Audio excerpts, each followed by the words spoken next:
Singhania Buildcon group presents Jana Gana मन property fest bumper lucky draw के साथ 20 जनवरी से 30 जनवरी तक। हम हैं सिंघानिया बिल्डकॉन।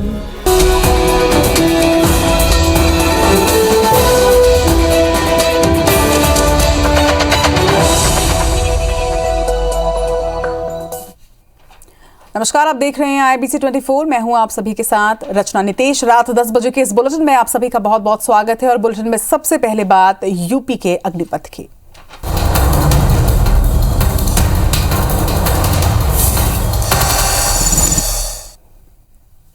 केंद्रीय गृह मंत्री अमित शाह ने मथुरा और ग्रेटर नोएडा में घर घर जाकर बीजेपी के लिए वोट मांगा। शाह के साथ कार्यकर्ता भी इस डोर टू डोर कार्यक्रम में मौजूद रहे।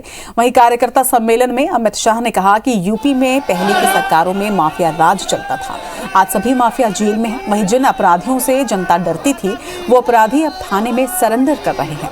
यूपी चुनाव में समाजवादी पार्टी को एक और झटका लगा है। जलालाबाद से समाजवादी पार्टी के विधायक शरदवीर सिंह बीजेपी में अब शामिल हो गए हैं। उधर बाहुबली नेता और समाजवादी पार्टी के सांसद रह चुके अतीक अहमद और उनका पूरा परिवार इस बार विधानसभा चुनाव में हिस्सा नहीं लेगा। अतीक अहमद इस समय विभिन्न मुकदमों में अहमदाबाद की जेल में बंद है। वहीं अतीक अहमद की पत्नी शाइस्ता परवीन चुनाव में ओवैसी की पार्टी का चुनाव प्रचार करेंगे।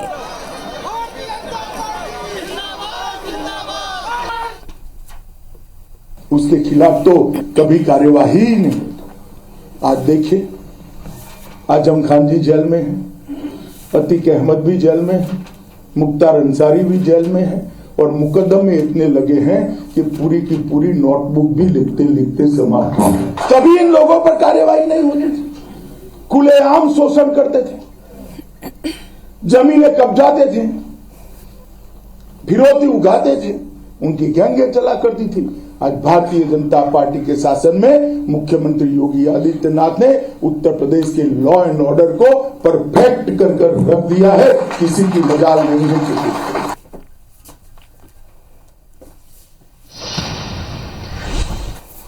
पूर्वी उत्तर प्रदेश की करीब 3 दर्जन विधानसभा की सीट ऐसी है जहां पर कांग्रेस छोड़कर बीजेपी में आने वाले राज परिवार के राजा RPN सिंह का प्रभाव है। पिछड़ी जातियों, खासकर कुर्मी, पटेल और सैथवार वर्ग के लोगों में राज परिवार का दबदबा आजादी के बाद से अब तक यहां रहा है। बीजेपी ये बात बखूबी जानती भी है। वहीं RPN सिंह के आ जाने से दल बदल कर आए पूर्व मंत्री और सपा के प्रत्याशी स्वामी प्रसाद मौर्य की पंडरौना में जीत की राह अब कठिन हो चुकी है। इधर सिंह के आने के बाद पंडरौना सहित आसपास के जिलों से कांग्रेस को छोड़ बीजेपी में आने वालों की झड़ी लग चुकी है। RPN सिंह को बीजेपी में लाने का काम इस बार अमित शाह ने ज्योतिरादित्य सिंधिया को सौंपा। 3 बार विधायक और 1 बार लोकसभा चुनाव जीतने के बाद सिंह को केंद्रीय गृह राज्य मंत्री भी बनाया गया था। इधर गांधी परिवार ने स्टार प्रचारक की सूची में उन्हें स्थान दिया, मगर गृह मंत्री अमित शाह को पता था कि 3 दर्जन से अधिक सीटों के पिछड़े वर्ग के लोगों पर RPN सिंह का खासा प्रभाव है।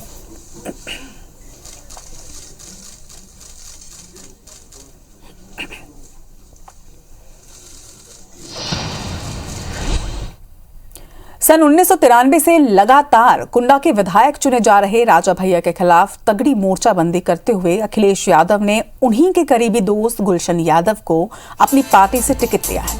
गुलशन यादव पर अनेक आपराधिक मुकदमे हैं और यूपी पुलिस के एक DSP जियाउल हक की हत्या का आरोप भी उन पर लगा था। राजा भैया भी आरोपी थे, मगर CBI ने उन्हें क्लीन चिट दे दी है। राजा भैया के खिलाफ इससे पहले कल्याण सिंह ने भी मोर्चाबंदी की थी, मगर वो रिकॉर्ड मतों से जीते और फिर कल्याण सिंह सरकार में ही कैबिनेट मंत्री भी बने। इधर मायावती से उनकी अदावत के चलते वे लंबे समय तक जबलपुर जिला जेल में भी रहे। अभी उन्हें योगी आदित्यनाथ का करीबी माना जाता है और इसलिए समाजवादी पार्टी ने उनके खिलाफ मजबूत उम्मीदवार दिया है।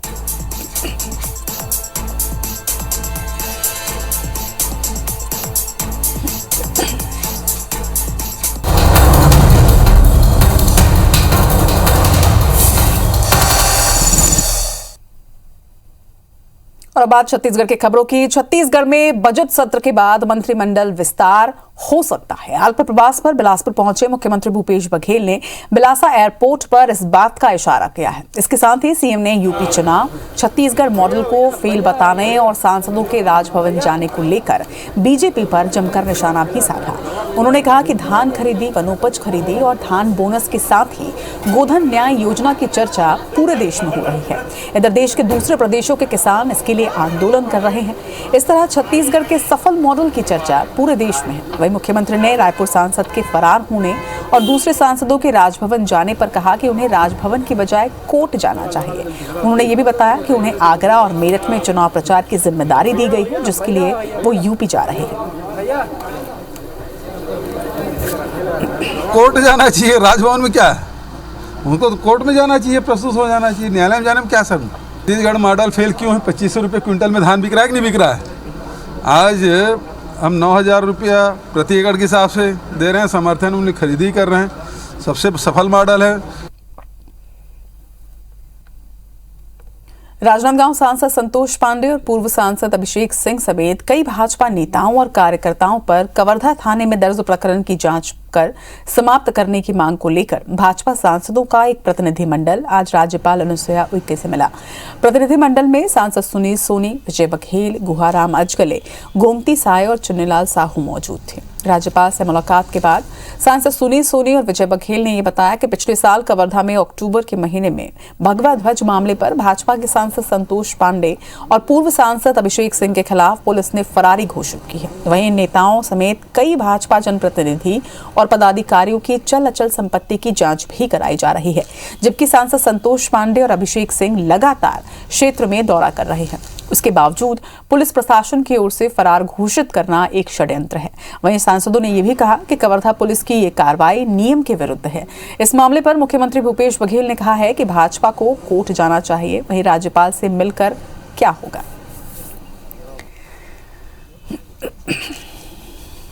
जिस प्रकार जनप्रतिनिधियों को आतंकित किया जा रहा है और संतोष पांडे जी जो वर्तमान में सांसद है, उनके साथ में उनकी छवि खराब करने के लिए जो सरकार ने कृत्य किया है और फरार घोषित कर दिया और साथ में उनकी संपत्ति की जांच के आदेश दे दिए, तो ये आतंकित करना और धाराएं को बढ़ाकर आतंकित करने का जो काम कर रहे हैं, इसकी हम निंदा करते हैं। उनको सीधी सी बात है कि उनको कोर्ट में जाना चाहिए और पहली बार नहीं हो रहा है। ऐसे अनेक, मतलब कोई दर्जन भर नहीं, हजारों लाखों में इस प्रकार के प्रकरण पूरे देश में मिलेंगे जिसमें इस प्रकार से चालान प्रस्तुत किया जाता है। उनको जाना चाहिए। केंद्रीय कृषि मंत्री नरेंद्र सिंह तोमर 3 दिन के दौरे पर ग्वालियर पहुंचे। इस दौरान उन्होंने पूर्व उपराष्ट्रपति हामिद अंसारी के आरोप पर भी बात की। उन्होंने अंसारी के धर्म के आधार पर देश को बांटने वाली राजनीति करने के सरकार पर लगाए आरोप पर कहा कि बीजेपी और केंद्र सरकार नरेंद्र मोदी जी के नेतृत्व में सबका साथ, सबका विकास, सबका विश्वास और सबका प्रयास इस सिद्धांत के आधार पर काम कर रही है। तो वहीं गुना सांसद केपी यादव के जेपी नड्डा को लिखे पत्र में सिंधिया समर्थकों द्वारा पार्टी का माहौल बिगाड़ने के सवाल पर तोमर ने कहा कि जब वो मिलेंगे तब उनसे इस मामले पर बात किया जाएगा। वहीं तोमर ने यूपी चुनाव को लेकर कहा है कि सपा और बसपा के भ्रष्ट गुंडा राज को यूपी की जनता अच्छे से देख चुकी है। प्रदेश में बीते 5 सालों में योगी जी के नेतृत्व में काफी बदलाव हुआ है।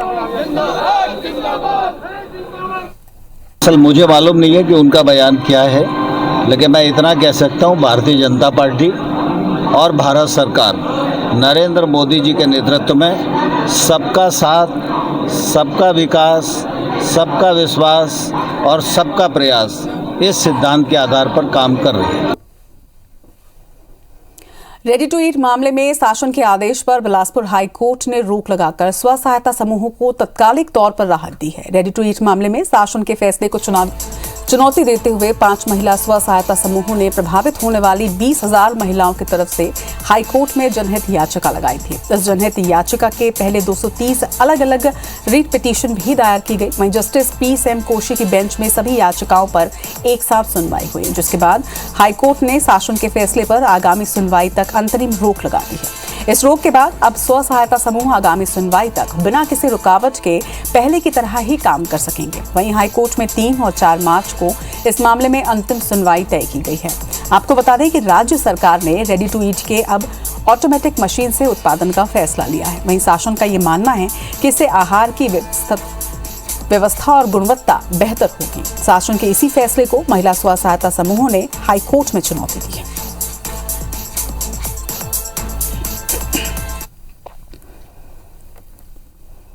रायपुर में 5 जनवरी से लागू नाइट कर्फ्यू में खान पान से जुड़ी दुकानों को अब छूट दे दी गई है। रायपुर कलेक्टर ने व्यापारियों से चर्चा करने के बाद आदेश जारी किया है, जिसके मुताबिक अब जिले में hotel, restaurant, dhaba, bakery items, food court सहित खाद्य संबंधी सभी दुकानें रात 12 बजे तक खुली रह सकेंगी, जिसमें लोग होम डिलीवरी के अलावा डाइन इन की सुविधा भी ले सकेंगे। हालांकि कोरोना संक्रमण को देखते हुए जिले में दूसरे प्रतिबंध लागू रहेंगे, जिसमें स्कूल, आंगनबाड़ी केंद्र, लाइब्रेरी, स्विमिंग पूल, धरना प्रदर्शन, क्षमता से 1/3 उपस्थिति शामिल है। वहीं ये सभी नियम लागू होंगे।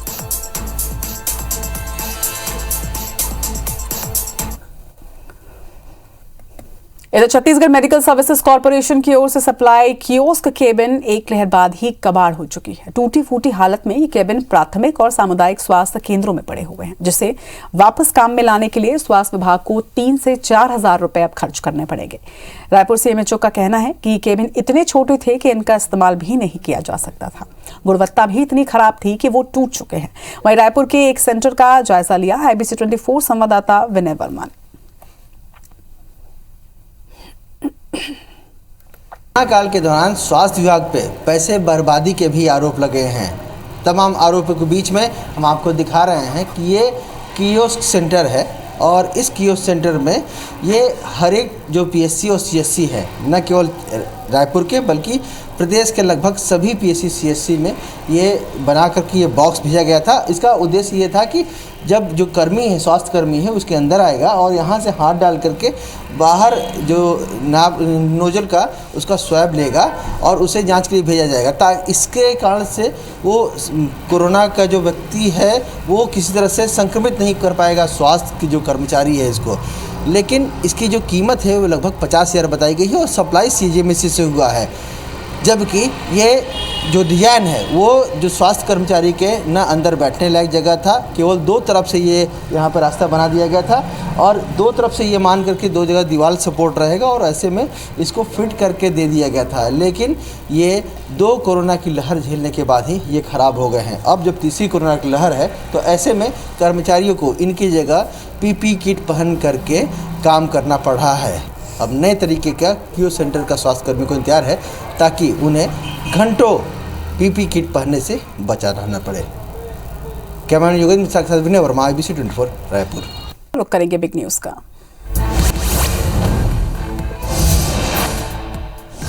प्रधानमंत्री नरेंद्र मोदी कल यानी कि 28 जनवरी को नेशनल कैडेट कॉर्प्स की रैली को संबोधित करेंगे, जो कि दिल्ली के करियप्पा ग्राउंड में आयोजित की जाएगी। पीएमओ की तरफ से ट्वीट कर ये जानकारी दी गई।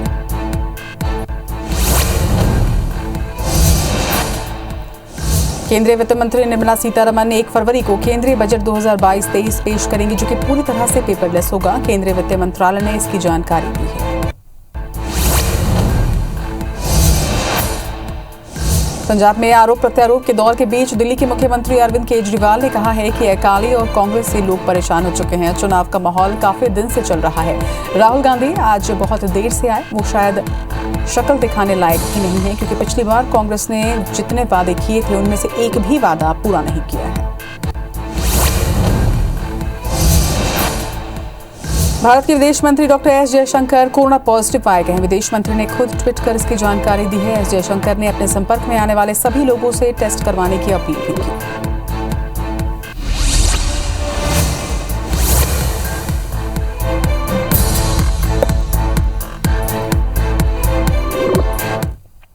और अब खबरें विस्तार से। रायपुर के राखी थाना में शिक्षा विभाग के कुछ अधिकारियों और शासन की छवि को खराब करने की कोशिश के मामले को जल्द सुलझाने वाले पुलिसकर्मियों को सम्मानित किया गया। आरोपियों के खिलाफ धोखाधड़ी के दर्ज मामले को तत्परता से सुलझाने वाले पुलिस अधिकारियों और जवानों को स्कूल शिक्षा मंत्री प्रेमसाय सिंह टेकाम ने स्मृति चिन्ह और नगद पुरस्कार दिया है। सिविल लाइन स्थित पुलिस कंट्रोल रूम के C4 बिल्डिंग सभागार में आयोजित कार्यक्रम में खुद स्कूल शिक्षा मंत्री शामिल हुए।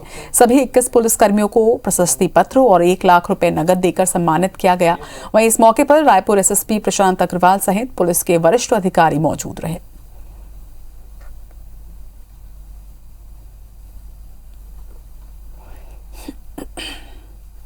भूपेश बघेल की सरकार को बदनाम करने के लिए और मेरे व्यक्तिगत छवि को बदनाम करने के लिए इस प्रकार की साजिश रची गई थी। हमारे एसपी साहब और सभी उनकी टीम को अपनी ओर से बहुत बहुत बधाई कि उन्हें समय सीमा के अंदर टाइम में उनको पकड़कर उनको जहाँ पर स्थान होना चाहिए वहाँ उसको भेजा। उसके लिए मैं धन्यवाद देने के लिए यहाँ पर उपस्थित हुआ था। यहाँ एनटीपीसी परीक्षा के छात्रों पर लाठीचार्ज के खिलाफ पूरे देश में एनएसयूआई प्रदर्शन कर रही है, जिसे लेकर आज रायपुर रेलवे स्टेशन में प्रदर्शन किया गया, जिसमें एनटीपीसी का संशोधित परिणाम जारी करने, ग्रुप डी परीक्षा को सीबीटी 2 हटाने, नीट पीजी परीक्षा स्थगित करने की मांग की गई। वहीं एनएसयूआई के प्रदेश अध्यक्ष नीरज पांडे ने छात्रों के साथ दुर्व्यवहार की निंदा की है। उन्होंने कहा कि एनएसयूआई हमेशा छात्र हित में खड़ा रहेगा।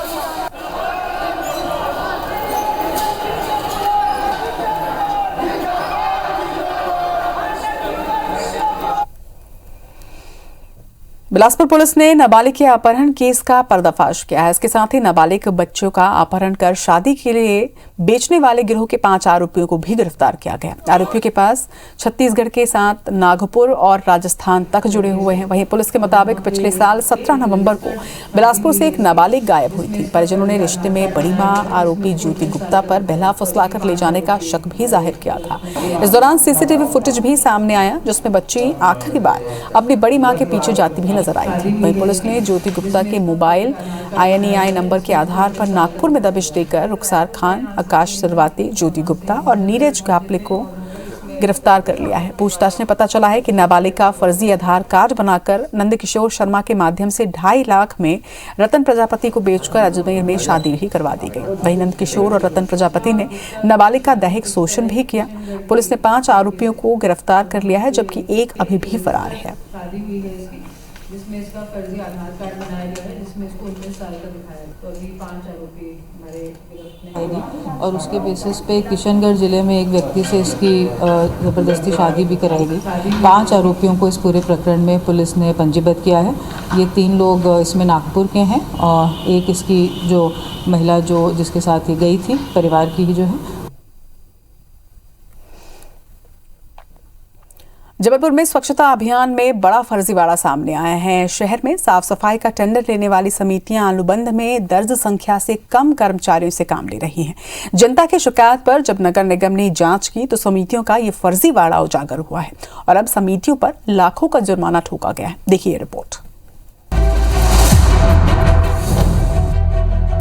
हर साल स्वच्छता सर्वेक्षण में इंदौर बाजी मार लेता है, जबकि जबलपुर फिसड्डी साबित होता है। इसकी एक वजह सफाई व्यवस्था में लापरवाही मानी जाती थी, लेकिन अब इसके पीछे सफाई का टेंडर लेने वाली समितियों का फर्जीवाड़ा भी उजागर हुआ है।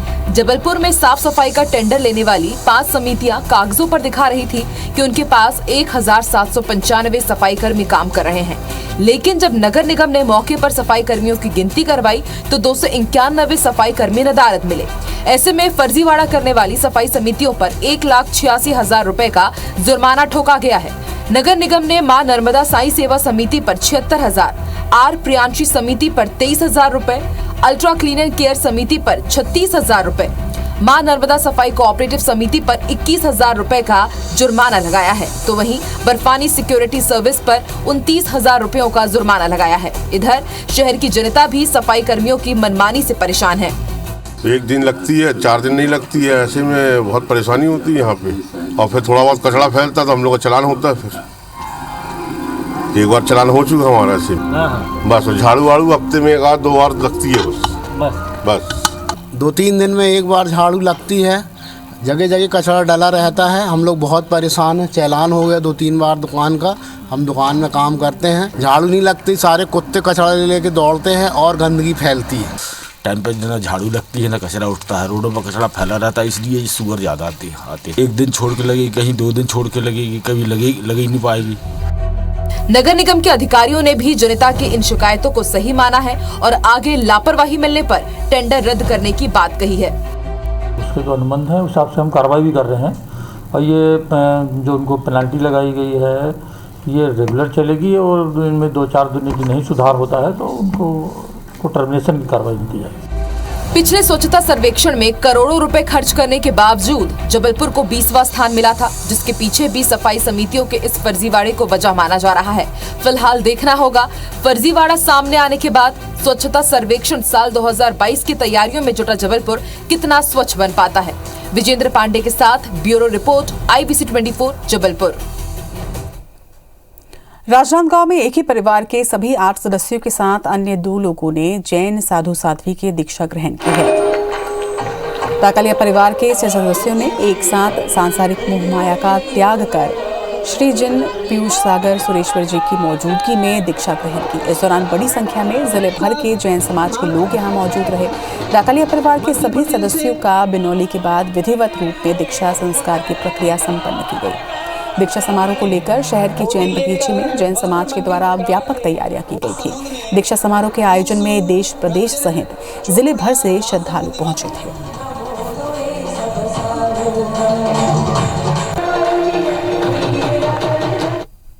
पूज्य आचार्य भगवान श्रीमद जिन पीयूष सागर सुरेश्वर जी महाराज साहब की पावन निश्रा में हमने उनके संपर्क में रहे और उनके चरणों में रहने से हमें धीरे धीरे ये बोध होते गया और हमने फिर एक डिसीज़न लिया कि नहीं, मानव जन्म मनुष्य भाव जो मिला है इसे सार्थक करने का इससे अच्छा उपाय और कुछ नहीं है। तो ये जो मनुष्य जन्म मिला है इसकी सार्थकता इसमें कि जो अपन खुद है, अपन आत्मा है, उस आत्मा के लक्ष्य को, उस आत्मा को अब दुखी नहीं करना, इच्छाओं के पीछे भगा भगा के उसको सुखी करे और समाज की सेवा भी कर सके, मानव सेवा कर सके। इसी के साथ इस बुलेटिन में फिलहाल इतना ही। नमस्कार।